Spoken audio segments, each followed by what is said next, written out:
கைரேகை சாஸ்திரம் பார்க்கும் பொழுது குருமேடு, சனிமேடு, ஆயில் ரேகை, புதன்மேடு, சந்திரமேடு, சுக்கிரமேடு அப்படின்லாம் சொல்லுவாங்க. அதெல்லாம் எங்கே இருக்குன்னு நமக்கு தெரியாது. சாதாரணமா நம்ம இங்க தான் இருக்கு அப்படிங்கிறத தெரிஞ்சு வச்சுக்குவோம் முதல்ல. இதில ஜோதிடக்கலை, அ கைரேகை சாஸ்திரம்ங்கிறது ரொம்ப பெருசு. நம்ம எளிமையா கொஞ்சோண்டு மட்டும் தெரிஞ்சு வச்சுக்கிட்டு, அத பயன்படுத்தக்கூடிய விஷயம் மட்டும் சொல்லி தரேன். நீங்க சாதாரணமா பயன்படுத்திக்கோங்க. அந்த வகையில வந்து நம்ம ஆள்காட்டி விரலுக்கு கீழ இருக்கக்கூடிய மேடான பகுதி குருமேடு. நடுவிரலுக்கு கீழே இருக்கக்கூடிய அந்த மேடான பகுதி சனிமேடு.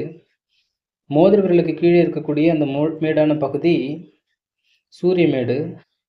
சிறுவிரல்னு சொல்லக்கூடிய சுண்டு விரலுக்கு கீழே இருக்கக்கூடிய அந்த மேடான பகுதி புதன்மேடு.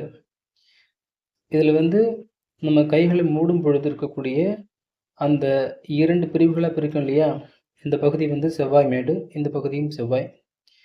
நம்ம கட்டைவிரலுக்கு கீழ இருக்கக்கூடிய இந்த பகுதி வந்து பார்த்தீங்கன்னா சுக்கிரமேடு.